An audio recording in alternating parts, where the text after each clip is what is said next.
Sun, sun, sun. We're not complaining. It's been nice. I don't know if I saw a cloud today. I know, it's gorgeous. There were a few clouds. Were there? I didn't see them. On our Lakewood Ranch webcam, we saw a few confirmation of clouds that went by.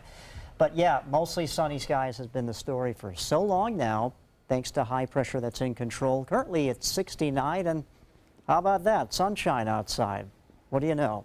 61 is our dew point, wind out of the west at 10 miles per hour. This is basically going to be the same situation as we get into tomorrow. What did we top out at today? Only 72. We had a westerly wind, kept us a little bit cool on the coast, but our average for this time of the year is 77. Inland areas, though, did top out over the 80-degree mark.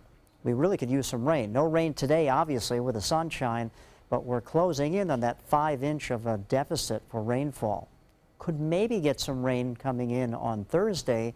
That's not a big chance at all. Our forecast tonight calls for clear and cool conditions, just like last night, though I think our temperatures will be a little bit warmer than the overnight of last night. And then sunny and dry again tomorrow, and then things could change on Thursday with a weak cold front coming our way from the northeast. Not the northwest, but the northeast. We call this a backdoor cold front. Comes in from a different direction, but I don't think the dynamics are there to make this a widespread rainfall event. We really could use some rain. We're getting some rain up here to the north. We'll talk about this with the severe thunderstorm watch box up there.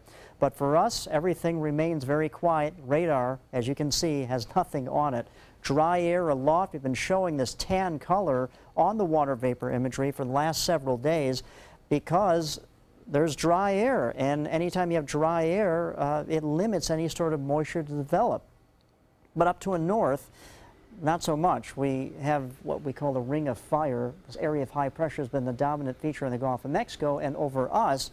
But to the north, well, there's some disturbances riding around that area of high pressure where there's a temperature difference and a little more dynamics, and they have an enhanced and even a moderate risk of severe weather in the Tennessee and upper Georgia area, at least the northern part of Georgia. For our area, no severe weather to talk about.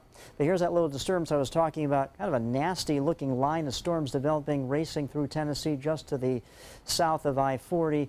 And if you're flying out of SRQ tonight, there potentially could be delays if you're going towards Atlanta with that storm system. Speaking of storms, there's a pretty vigorous storm out here in the Pacific Ocean that's bringing a lot of rainfall through California into Oregon and also Washington State. And this, once this moves on shore, could be the big story as we get into the latter part of this week with that storm causing some problems in the Midwest. But as far as what's going to happen for our area, here's that cold front that's causing the severe weather to the north now, comes our way by Thursday, and really kind of falls apart. So the dynamics just aren't there for this to be a widespread rain event. But we will get more cloud cover coming in by Thursday morning.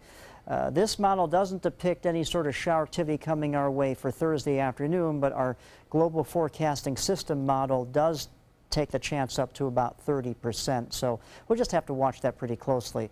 But as far as our forecast goes, as we get past Thursday, once again, sunshine is in our forecast, and the next best chance for rain comes our way next Tuesday.